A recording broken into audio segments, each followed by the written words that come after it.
Hi friends, അപ്പോൾ നമ്മൾ ഇന്ന് കാണാൻ പോകുന്നത് തമിഴ്നാട്ടിലെ തേനി ജില്ലയിലെ പെരിയകുളത്തിനടുത്തായി ദേവദാനപ്പെട്ടി എന്ന സ്ഥലത്ത് സ്ഥിതി ചെയ്യുന്ന കാമാക്ഷിയമ്മൻ കോവിൽ. ആ കോവിലിലേക്കുള്ള യാത്രയിലാണ്. ഇത് നമ്മുടെ കൊടൈക്കനാൽ മലനിരകളുടെ താഴ്വാരത്തായാണ് ഈ ക്ഷേത്രം സ്ഥിതി ചെയ്യുന്നത്.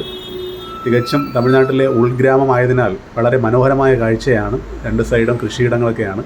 ഇത് ക്ഷേത്രത്തിലെ കല്യാണമുണ്ട്, അതിൻ്റെ ഫ്ലക്സൊക്കെയാണ് ഈ രണ്ട് സൈഡായിട്ട് കാണുന്നത്. ഇവിടെ കരിമ്പും കൃഷിയും തെങ്ങ് കൃഷിയും അതുപോലെ നിരവധി കൃഷി ചെയ്യുന്നൊരു സ്ഥലമാണ്.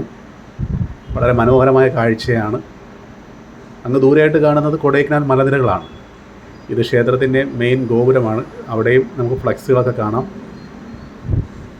ഒത്തിരി തിരക്കുണ്ട്. ഇന്ന് കല്യാണങ്ങളുള്ള ദിവസമായതുകൊണ്ട് തിരക്കുണ്ട്. ഇത് ക്ഷേത്രത്തിലേക്കുള്ള കവാടമാണ്. ഇത് ഏകദേശം 1000 വർഷം പഴക്കമുള്ള ക്ഷേത്രമാണെന്നാണ് അറിയപ്പെടുന്നത്. കരിങ്കല്ല് കൊണ്ടാണ് ക്ഷേത്രം മുഴുവൻ നിർമ്മിച്ചിരിക്കുന്നത്. വലിയൊരു ക്ഷേത്രമാണ്. ഇതിനുള്ളിൽ കയറുമ്പോഴേ നമുക്ക് നല്ല തണുപ്പനുഭവപ്പെടും. ഒത്തിരി കല്യാണങ്ങളുണ്ട്. അതിൻ്റെ താലികെട്ടും മാലയിടുന്ന ചടങ്ങൊക്കെയാണ് നടക്കുന്നത്.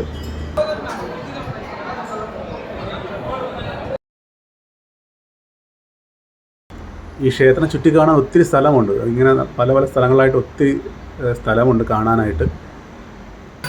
ഇവിടെ ഒരുപാട് വഴിപാടുകളും ചടങ്ങുകളൊക്കെ നടക്കുകയാണ്. ഇന്നിപ്പോൾ ഒരുപാട് ചടങ്ങുകളൊക്കെ നടക്കുന്നുണ്ട്. കുട്ടികളുടെയൊക്കെ തലയൊക്കെ മുട്ടയടിക്കുന്ന ചടങ്ങുകളൊക്കെ നടക്കുന്നുണ്ട്. അതുപോലെ കല്യാണമൊക്കെ ആയതുകൊണ്ട് ഒത്തിരി തിരക്കാണ്. ഇവരെല്ലാം ക്ഷേത്രത്തിലേക്ക് പോകാൻ നിൽക്കുകയാണ്. ഒരു ഭക്തൻ്റെ കയ്യിൽ നോട്ടുമാലയൊക്കെ കാണുന്നുണ്ട്. അകത്ത് കല്യാണങ്ങൾ നടക്കുന്നതിലുള്ള തിരക്കാണ് ഇപ്പോൾ കാണുന്നത്. ഇവിടെ നല്ല തിരക്കാണെന്ന്. അപ്പോൾ തമിഴ്നാട്ടിലെ എല്ലാ ക്ഷേത്രങ്ങളിലും തിരക്ക് കൂടുതലാണ്. അപ്പോൾ നമ്മൾ ഈ വീഡിയോ ഇഷ്ടപ്പെട്ടു എന്ന് കരുതുന്നു. വീണ്ടും കാണാം.